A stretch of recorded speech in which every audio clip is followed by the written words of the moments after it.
Hey, what's going on, guys? Today we're going to be painting the 56 Chevy. There's been a ton of work done to this thing, and we are finally ready to the point where we get to sit back and just take in all the work that we put into this thing. Whenever I first took this car in, there was all kinds of problems with it. There was a bunch of bullet holes in the side of it. There was a bunch of, obviously some rusted spots. The car it's a 56, so obviously it's going to have some rusted spots, especially up here in the good old rust belt. If you guys are wanting to see everything kind of start to finish, I did upload videos on almost every single thing that I did to this, so you can see all that in a playlist. Obviously, we're not done. After paint, we have to reassemble the car, wet sand and buff everything. We are doing all the mechanical stuff as well, so this thing will be running and driving.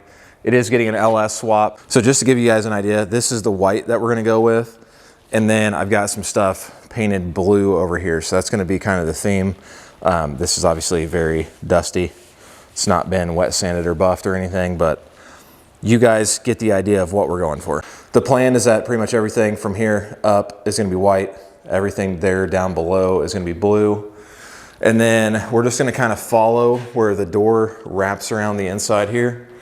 So you can kind of see where this door skin stops. I know you guys, it's probably hard to see it on camera, but we're basically just gonna go right to where it wraps around. And then there is a seal that goes around the door through there. So that's kind of a nice point to break it up. I just feel like it'll make the most sense whenever you're looking at the door. All right, I've got to get the 56 off the lift, and I'm gonna do some little bit of prep work on it off camera. About the time I get it into the booth, that is when I will pick up all of the prep work stuff and show you guys that whole process. All right, guys, so we're in here in the booth. I got the car pulled in here, got everything masked off. Ignore this little mess here. That's the best that I could come up with. But I've got the floor all masked off where I think it's most important. Just to this is more, not so much for even the overspray, because the floor will get coated later. The trunk's already been done, so we don't want anything flying around here. Also, the dust, there's still little dust particles all over the floor pan. And this, to me, is just the best way to seal those in. I've got a couple layers all over the place here. Just to make sure that it's not going to be flying around getting, into the paint. So we need to try to eliminate that as much as possible. I've been hitting it with my first round of wax and grease remover. I know some people might think it's overkill, but I always take 2 trips around the car. One, because if I miss anything, it gives me 2 chances to find it before I paint over it. And then obviously it's kind of too late. You have to go back and do it again. So I do take the wheels off for this because I just feel like it gives you a better chance to get up there and spray this whole inner lip of the quarter panel back here. So also, when it comes to wax and grease remover, make sure that you're using something that's specifically for automotive paint, because it's going to actually target the things that would prevent you from having a good finish on here. So one of those big problems that you can come into is silicone. So a lot of detailing products and stuff like that have silicone in them. If silicone gets on the car, it's going to create a mess of problems. So that's another reason I go over everything twice, because I just want to make sure I get even coverage, get everything cleaned up, and I don't want to repaint anything, because then you're doing a lot of work again. All right, so at the moment I'm using the Sunfire Pro SA300. It's a Sherwin-Williams product down here. But if you look at the data sheet on this, it says it's going to remove silicone. So it's not just wax and grease remover. I basically just want peace of mind knowing that it's going to get everything that can cause an issue with my paint. Another thing I want to just state here is never to cheap out on the plastic sheeting or the masking paper. So this stuff is double-sided. One side of it has your typical paper. The other side is this right here. And this is a special coating that whenever the paint goes on, it'll adhere to it. And, if you go back over it again with something else, let's say, you're at the clear coat phase and you have some sealer primer or something that you shot on there, it will all stay on this paper. So that's the really good thing about it. I've had some masking papers that will flake all kinds of crap off into your paint job, and you definitely don't want that. Another thing, don't be using any of the blue painter's tape that you would for inside painting or anything. Get some good quality tape, specifically for automotive refinishing. It honestly makes such a huge difference. I've been in the middle of a paint job whenever I first, started trial and error learning how to paint some cars, and you'll see some tapes, even that some of them are automotive rated. That's Q1 orange. It is awesome so far. But there are some tapes where, especially if you're doing, because we're going to two-tone this, so all the way along this trim line and then back, that's all going to be white. Never, ever use blue tape there. I would just be so scared that it would peel up, and especially with compressed air, you're running right over top of it with, basically a blow-off gun with your paint gun. So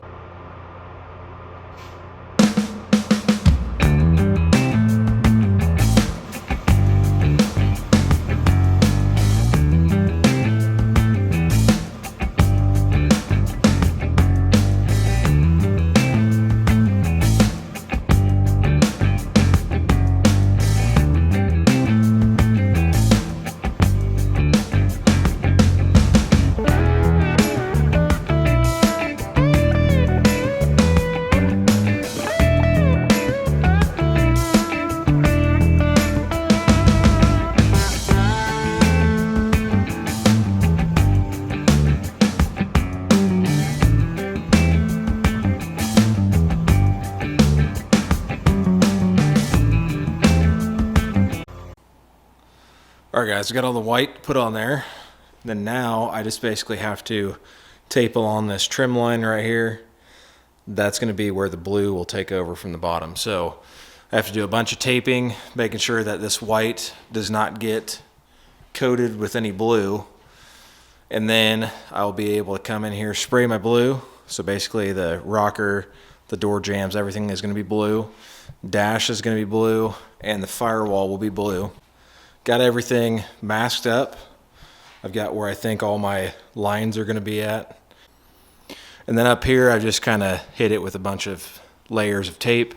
What we're going to do here, and I know there's multiple different ways to do this, but what I'm going to do here is the white will be broken right here in the door jamb. So that way, when you look at the entire door jamb, there's not this weird line that goes across. It's only going to be this one little spot right here. So I thought that would be a better looking way to break that up. So I've got this massive sheet draped all the way across the top. You probably can't, that's probably throwing you off, but there is plastic on the top of this. And it's all draped towards the back, and then everything else is getting blue on it. So first of all, we're going to spray everything with a sealer. That's just basically going to go wet on wet. As soon as the sealer is applied, you immediately just go straight into your base coat.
One other thing before you guys have a heart attack, when you go to unmask everything, just remember that there's like cavities all in this that like the overspray can just like, kind of hang out and just float around. So like it looks like you got a bunch of overspray right here, but it's all very dry. It's just sitting on the top. So as you can see, just with rubbing my hand on it, it's coming right off. So if there's areas where, like right here, you can tell where there's just some very dry overspray, I can just hit that with a little prep pad. It'll bring the white back out. So do not freak out if you're doing a two-tone paint job and you see something like that, because there is a way to fix it.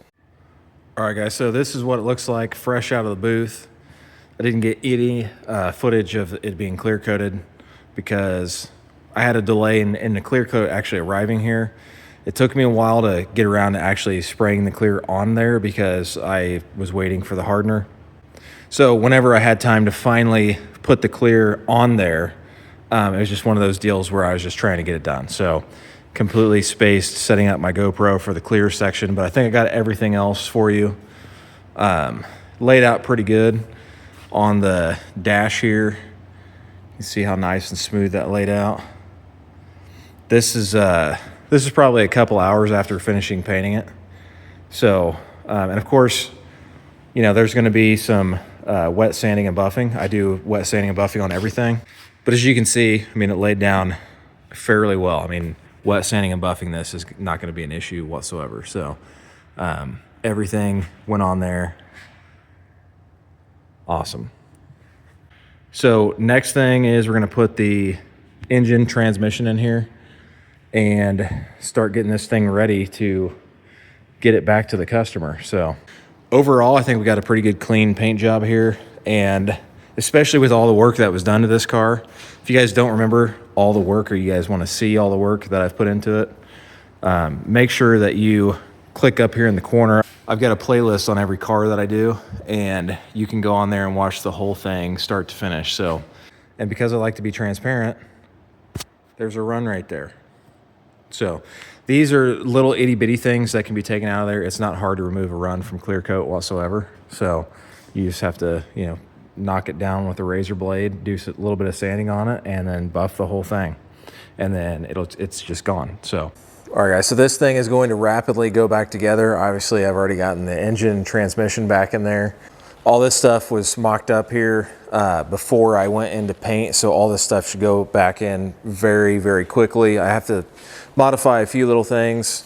And I plan to detail some of that stuff in other videos. So, all right guys, so that's going to conclude this video. Make sure you guys are following along for further updates. Again, I'll link to the corner if you want to look at all the rest of the playlist on this stuff. Make sure you guys stay tuned, because whenever this thing is finished, I promise you, you're going to want to see it. I'll catch you guys in the next one.